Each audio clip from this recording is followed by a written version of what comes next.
দেখেন রব্বুল আলামিন কত সুন্দর করে বলেছেন, কুল ইয়া ইবাদি।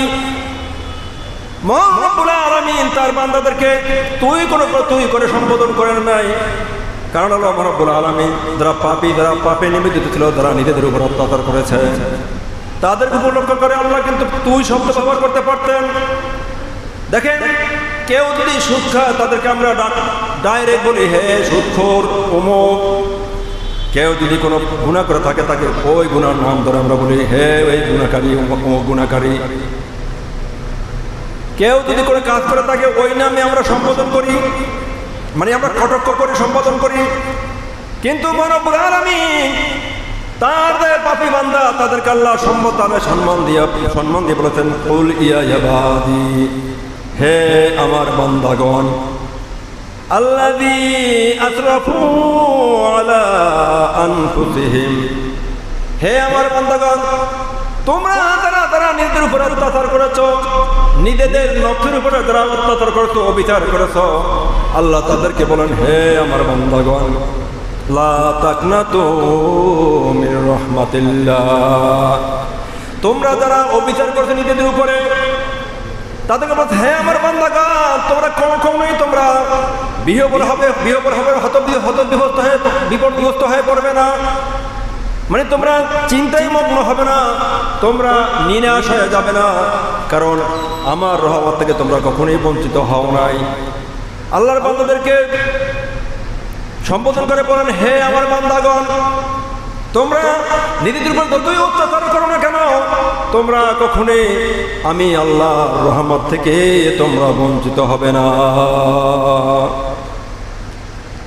আল্লাহ বলেন ইন্নাল্লাহা ইয়াগফিরুয যুনুবা জামিয়া। আল্লাহু আকবার। দেখেন আল্লাহ কত সুন্দর করে বলেছেন, হে আমার বান্দাগণ, তোমরা যতই পাপ করো না কেন, তোমরা গুনাহ করো না কেন, তোমরা যদি জমিন থেকে আকাশ পর্যন্ত গুনাহ করতে করতে আকাশ থেকে জমিন পর্যন্ত, জমিন থেকে আকাশ পর্যন্ত তোমরা যদি গুনাহ করে ভরে ফেলো, আল্লাহ বলছেন তারপরও তোমরা আমার রহমত থেকে বঞ্চিত হবে না। বলেন সুবহানাল্লাহ। আল্লাহ বলেন ইন্নাল্লাহ, নিশ্চয়ই আল্লাহ সুবহানাহু ওয়া তাআলা, আল্লাহ নিজেই ওয়াজ করেন, আল্লাহ নিজেই বর্ণনা করেন, আল্লাহ নিজেই বয়ান করেন, ইন্নাল্লাহ, নিশ্চয়ই আল্লাহ, ইয়াগফিরুয যুনুবা জামিয়া। আল্লাহ বলেন নিশ্চয়ই তোমরা কখনই বিপর্যস্ত হবে না, হতবিহ্বল হয়ে পড়বে না, তোমরা যতই গুনাহ করো না কেন। আল্লাহ বলেন ইন্নাল্লাহ, নিশ্চয়ই আল্লাহ, ইয়াগফিরুয যুনুবা, তোমাদের সমস্ত গুনাহ, আল্লাহ বলেন জামিয়া, মানে তোমাদের জমাকৃত যত গুনাহ রয়েছে সমস্ত গুনাহ আমি আল্লাহ তোমাদেরকে মাফ করে দেই। বলেন সুবহানাল্লাহ।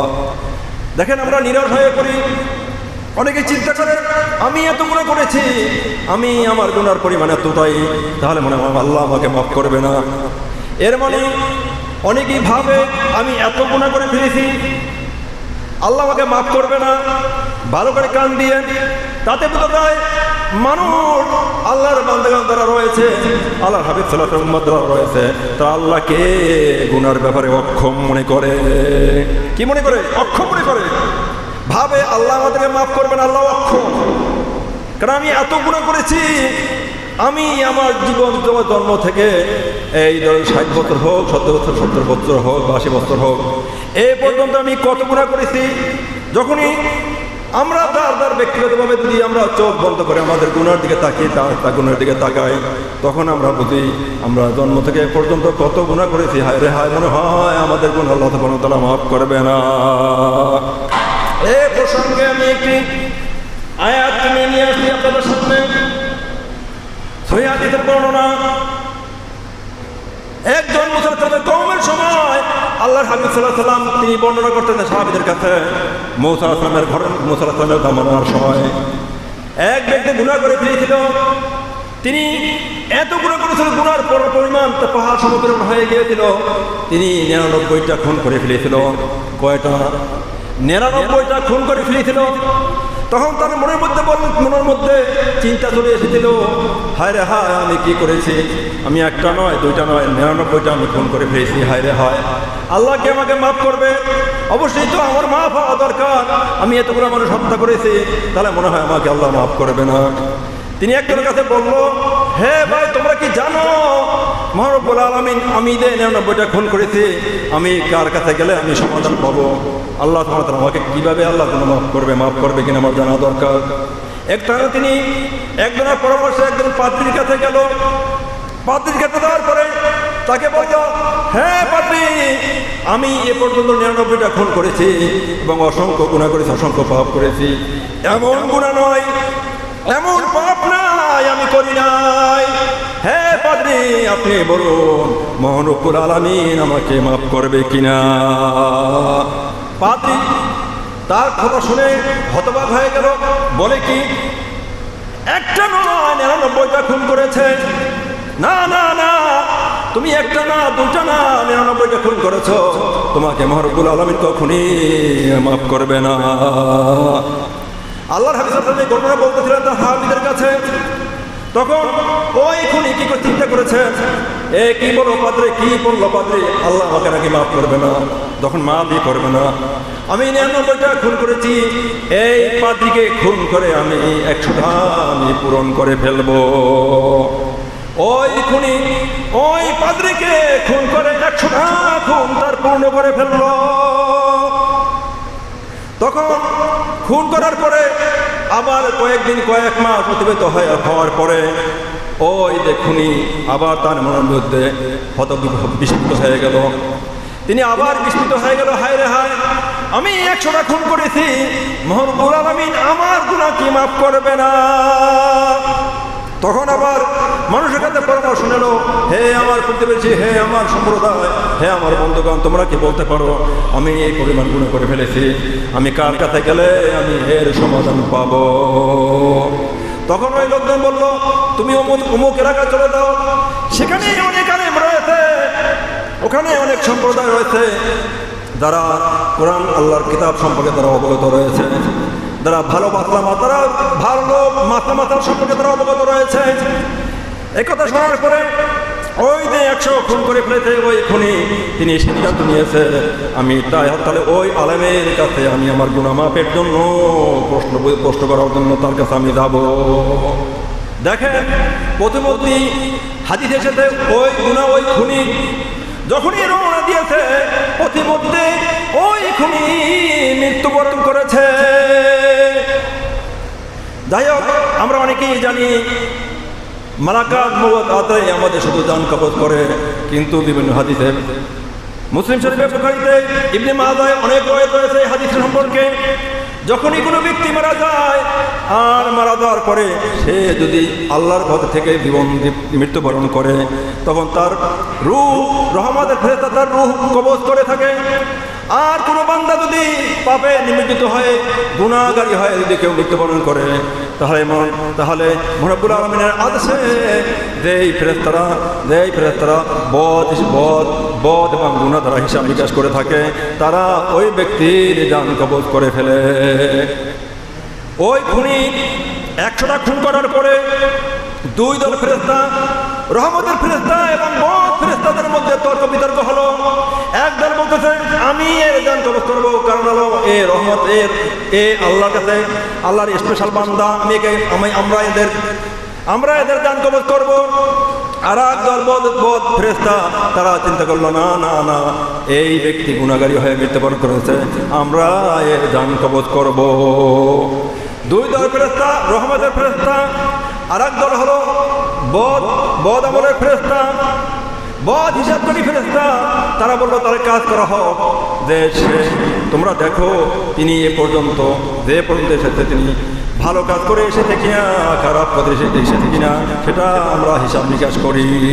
মানে 2 দল ফেরেশতা তারা হিসাব নিকাশ করা শুরু করলো। তিনি ঘর থেকে তখন এই নিয়ত করে বের হয়েছে, তিনি তওবা করেছে কিনা, আল্লাহর কাছ থেকে তিনি মাপ পেয়েছে কিনা, সেটা আমরা দেখি। তারা ওই জায়গা জমিটা মাপামাপি শুরু করলো। মাপামাপি শুরু করার পরে তারা দেখলো ওই ব্যক্তি অর্ধেক পথে এসে, মানে ওই আলেমের কাছে যখন যাবে, এসে দেখে অর্ধেক পথে এসে তিনি মৃত্যুবরণ করেছে। হাদিসে 2 রকমের বর্ণনা এসেছে। ওই ব্যক্তি মৃত্যুর পরে ওই 100টা খুন করার পরে ওই খুনি মৃত্যুবরণ করার পরে তিনি হামা করে দিয়া অর্ধেকের চেয়ে 2-3 হাত তিনি বেশি চলে গেছে, যাওয়ার কারণে রহমতের ফেরেশতা তার দান কবজ করে ফেলেছিল। বলেন সুবহানাল্লাহ। অন্য বর্ণনায় এসেছে কারণ তার খাত নিয়ত ছিল, কার খাত আমল ছিল তিনি দেবাবহ, তার গুনাহ থেকে তিনি মওকুফ হবে, গুনাহ থেকে তিনি আল্লাহ সুবহানাহু ওয়া তাআলার কাছে তিনি মাফ চাইবে। এই জন্য মহান রব্বুল আলামিন তিনি অর্ধেক পথে যাওয়ার পরেও মহান রব্বুল আলামিন তার যে পিছনের যে জায়গাটা ছিল ওইটা তিনি সংকুচিত করে দিয়েছিল। মহান রব্বুল আলামিন কি করেছেন যে তিনি যে অর্ধেক পথে গেছেন ওই খুনি বান্দা মহান রব্বুল আলামিন যখনই তার নিয়ত করে ফেলেছে যে আমি দেব, আমি আমার গুনার মাপ আল্লাহর কাছ থেকে পাওয়ার আমি অবশ্যই চেষ্টা করব, তিনি খাস তওবা করে ফেলেছে, তখন মহান রব্বুল আলামিন তার তওবাকে কবুল করে আল্লাহ তাআলা তার জায়গাকে কি করে বেশি করে দিয়েছে। কিভাবে বেশি করে দিয়েছে? যে আলেমের কাছে যাবে মাপার পর দেখা গেল ওই আলেমের কাছে তিনি বেশি চলে গেছে। বলে সুবহানাল্লাহ। এই জন্য বদ যে হিসাব শেষ করে দেয় ফেরেশতা, তারা দান কবজ না করে রহমতের যে ফেরেশতারা ছিল তারা ওই ব্যক্তির দান কবজ করে ফেলেছিল। যাই হোক, আমরা কিন্তু আল্লাহর রহমত থেকে কখনো নিরাশ হব না। আল্লাহর হাবিব সাল্লাল্লাহু আলাইহি ওয়াসাল্লাম বারবার তার সাহাবীদেরকে, তিনি একজন কিপির ছিল, একজন জালেম কিপির ছিল, খেয়াল করে শুনবেন, এদিকে কান দেন। আল্লাহর হাবিব সাল্লাল্লাহু আলাইহি ওয়াসাল্লামের সময় একজন জালেম ছিল, নাম ছিল তার কিপির। এই কিপির তিনি ছিল সুদখোর। আমাদের সমাজে সুদখোর নাই, আমাদের সমাজে অনেক সুদখোর রয়েছে, শুধু এই গাজীপুরেই নয়, শুধু এই বগুড়ায় নয়, চৌধুরীবাড়ি স্থানীয় নয়, সারা বাংলাদেশেই সুদখোর রয়েছে। বলে ঠিক কিনা? সুদের মাথা রাখলে অনেক সময় প্রয়োজন। মনে রাখবেন, সুদ এমনভাবে হারাম করা হয়েছে, এমন নিকৃষ্ট করা হয়েছে, কুকুরের যে পায়খানা তার থেকেও নিকৃষ্ট হলো সুদ। আল্লাহর হাবিব সাল্লাল্লাহু আলাইহি ওয়াসাল্লাম বলেছেন, আমি সামান্য একটু টাচ দিয়ে যাই, আল্লাহর হাবিব সাল্লাল্লাহু আলাইহি ওয়াসাল্লাম বলেছেন সুদের গুনাহ 70 প্রকার, তার মধ্যে সবচেয়ে ছোট্ট যে গুনাহটা, সেই গুনাহটা হলো কেউ যদি 1 দিরহাম, কেউ যদি 1 টাকা সুদ খায়, সে তার নিজের মায়ের সাথে 40 বার জিনা করলে যে গুনাহ হয়, ওই গুনাহ তার আমল নামায় দেওয়া হয়। বলেন নাউযুবিল্লাহ। এত বড় গুনাহ জানার পরেও কেউ যদি সুদ খায়, মনে করতে হবে, ভেবে নিতে হবে মহান রব্বুল আলামিনের কাছ থেকে ও নিজে জান্নাত নয় জাহান্নাম তিনি ফয়সালা করে নিয়েছেন। বলেন ঠিক কিনা? এই কিবির, সুদখোর কিবির, হাদিসে এসেছে এই সুদখোর কিবির এমন কোনো কাজ নাই তিনি তার জীবনে করে নাই। সব ধরনের গুনাহ করেছে, মানে জমিন থেকে আকাশ পর্যন্ত যত গুনাহ ছিল সমস্ত গুনাহ করে তিনি পরিপূর্ণ করে ফেলেছিল। মহান রব্বুল আলামিন হলেন ক্ষমার আদার, আল্লাহ সুবহানাহু ওয়া তাআলা ক্ষমার আদার। আল্লাহ যে যতই গুনাহ করুক না কেন, আল্লাহর কাছে যদি অবশ্যই মাফ চাওয়ার মতো সে তিনি তওবা করে, গুনাহ যদি মাফ চায় মহান রব্বুল আলামিন তার তওবাকে কবুল ও মঞ্জুর করে নেয়। ওই কিপিলের একজন ভদ্র মহিলা আসতে আল্লাহ বর্ণনা করতেছিলেন, এক ভদ্র মহিলা তিনি বিধবা ছিলেন, সেই বিধবা মহিলা এসেছে কিপিলের কাছে, হ্যাঁ কিপিল আমি বিপদে পড়েছি, তুমি আমাকে কিন্তু অর্থের মাধ্যমে তুমি সাহায্য করো। কিপিল বললো আমি সাহায্য করতে পারি, আমি তো সুদখোর, আমি সুদের মাধ্যমে তোমাকে সাহায্য করতে পারি। কয় ভাই দেখো, তুমি যদি আমাকে সুদ দাও, সুদের টাকা দাও, কিন্তু আমি সুদের যে ইন্টারেস্ট রয়েছে সেই ইন্টারেস্ট আমি তোমাকে দিতে পারবো না। তাহলে তুমি কি করবে? তুমি যদি আমার সুদের টাকা, সুদ হবে সেই সুদের টাকা যদি তুমি না দিতে পারো, তাহলে তুমি একান্তভাবে আমার সাথে রাতে মিলিত হবে। বলেন নাউযুবিল্লাহ। সুদখোর লোকের কাজ কি? সেদিন সেই সুদখোর কিপিল চিন্তা করলেন, তিনি দেখতে পেলেন এই বিধবা মহিলা অনেক সুন্দরী মহিলা, যাই হোক উনি যদি আমার সুদের টাকা না দিতে পারে তাহলে এর বিনিময়ে আমি তাকে গ্রহণ করব, তার সাথে আমি সময় কাটাবো। যাই হোক এই কিপিল যখনই কয়েক দেওয়ার পরে ওই বিধবা মহিলা তিনি যখন সুদের টাকা না দিতে পারার কারণে তখন এই কিপিল তাকে আর জিজ্ঞেস করলো, হে বিধবা মহিলা, তুমি তোমার কথা রাখতে পারো নাই, তুমি সুদের টাকা দিতে পারো নাই, তাহলে কি করবে? কথা মতো তিনি রাত উদযাপন করার জন্য, রাত এই কিফিলের সাথে সময় কাটানোর জন্য তিনি চলে এসেছিলেন তার অত্যন্ত নির্গত কামরায়। নির্জন কামরায় চলে আসার পরে তখন ওই বিধবা মহিলা বলল, হ্যাঁ কিফিল, আমি তো আমার জীবনে এমন কোনো গুনার কাজ করি নাই, কিন্তু এই বদ্ধ করে কামরায় দেখো কেউ কিন্তু দেখতে পাচ্ছে না, কিন্তু এমন একজন দেখতেছেন যিনি হলেন মহান রব্বুল আলামিন আল্লাহ দেখতেছে। হ্যাঁ কিফিল, তুমি আল্লাহকে ভয় করো, আমিও আল্লাহকে ভয় করি, তুমি ওই আল্লাহকে ভয় করো। দেখো তোমার সাথে আমি গুনায় মিলিত হই, কিন্তু মহান রব্বুল আলামিন এই গুনাহকে কখনো মাফ করবে না। কিফিল ভাবলো, হায় রে হায়, আমি সারা জীবন তো গুনাহ করি তো এমন কোনো গুনাহ নাই আমি করি নাই, অথচ এই মহিলা কোনো গুনাহ করে নাই, তিনি বাধ্য হয়ে বিপদে পড়ে আমার সাথে গুনাহ করতে এসেছে। তারপরে তিনি কত ভয়ে করে ভীত সন্ত্রস্ত হয়ে পড়েছে, ছোট্ট একটা গুনাহ করার জন্য কত ভীত হয়ে পড়েছে। আর আমি জীবনে কত গুনাহ করেছি, আমার মধ্যে তো ভয় আসে না, আমি তো ভয়ে প্রকম্পিত হই না। তখন কিন্তু চিন্তা করলেন, হায় রে হায়, আমি সমাজের মধ্যে এতটা খারাপ, আমি কি সুৎখোর এতটা খারাপ, আমি এমন জানি এই মহিলাকেও আমি ছাড় দেই নাই। মহানবুল আলামিনের কাছ থেকে এমন স্পেশাল তার কাছে দয়া হয়ে গেছে, তার ভিতরে দয়া চলে, তার উপর রহমত চলে এসেছে। কিফিল বলল, হে বিধবা মহিলা, তুমি চলে যাও, তোমাকে আমি যে টাকা ধার দিয়েছি এবং যে ইন্টারেস্ট পাবো সব কিছু তোমাকে আমি ক্ষমা করে দিলাম। বলেন সুবহানাল্লাহ, তোমাকে সব কিছু ক্ষমা করে দিলাম, যাও, তোমার কোনো টাকা পয়সা আমাকে দিতে হবে না, কারণ তুমি ছোট্ট একটা গুনাহ করার পরে তুমি কত ভয় পেয়েছো, আমি কত জীবনে কত গুনাহ করেছি, তাহলে আমার তো তোমার থেকে অনেক গুণ আল্লাহকে ভয় করা উচিত। তখন ওই কিফিল আল্লাহকে ভয় করে তওবা করেছে, হে রব্বুল আলামিন, ইয়া রব্বুল আলামিন, আমি জীবনে অনেক গুনাহ করেছি, আমি অনেক সুদের ব্যবসা করেছি এবং আমি অনেক জালিম সম্প্রদায়ের মধ্যে অন্তর্ভুক্ত ছিলাম। ইয়া রব্বুল আলামিন, আমি জীবনে যত গুনাহ করেছি, আমার পিছনে যত গুনাহ হয়েছে, ইয়া রব্বুল আলামিন, আপনি আমার গুনাহ খাতা মাফ করে দেন। হাদিস আল্লাহর হাবিব সাল্লাল্লাহু আলাইহি ওয়াসাল্লাম বর্ণনা করতেছিলেন, তখন ওই কিফিল যখনই আল্লাহর কাছে তওবা করেছে, তওবা করার সাথে সাথে মহান রব্বুল আলামিন তার তওবা করে ফেলেছে। তওবা করার পরে সাথে সাথে ওই ব্যক্তি কিফিল মৃত্যুবরণ করেছে। মৃত্যুবরণ করার পরে দেখেন, আমাদের সমাজে যদি কোনো খারাপ ব্যক্তি থাকে আর যদি সে মারা যায়, মৃত্যুবরণ করে, দেখবেন আমরা তার জানাজা দেওয়ার চেষ্টা করবো না, যে না অমুক ব্যক্তি তো জালেম ছিল, ও তো সুদখোর ছিল, ও তো হত্যাকারী ছিল, জেনাখোর ছিল, আমরা সর্বদা দেখতাম এমন কোনো গুনাহ নাই ওই ব্যক্তি করেছে। কিফিল এই সমাজে সবাই চিন্তা করলো, কিফিল এমন ব্যক্তি, এমন খারাপ ব্যক্তি, এমন কোনো কাজ নাই, এমন কোনো গুনাহ নাই এই কিফিল না করেছে, আমরা কেউ ওর জানাজা দেব না। কিন্তু মহান রব্বুল আলামিন যখন এই কিফিল আল্লাহর কাছে তওবা চেয়েছে, তওবা করেছে, মহান রব্বুল আলামিন ওই কিফিলের তওবাকে কবুল ও মঞ্জুর করে নিয়েছিল। কেউ জানতো না রাতে মারা গেছে, কিন্তু মহান রব্বুল আলামিন ওই যে কিফিলের বাড়ি ছিল, কিফিলের বাড়ির দরজা লিখে দিয়েছিল এই ব্যক্তি হলো পূর্ণ ঈমানদার। কেউ জানতো না, তখন দরজা লিখে দিয়েছে যে আমি আল্লাহ এই কিফিলকে মাফ করে দিয়ে পূর্ণ ঈমানদার হিসেবে কবুল ও মঞ্জুর করে নিয়েছি।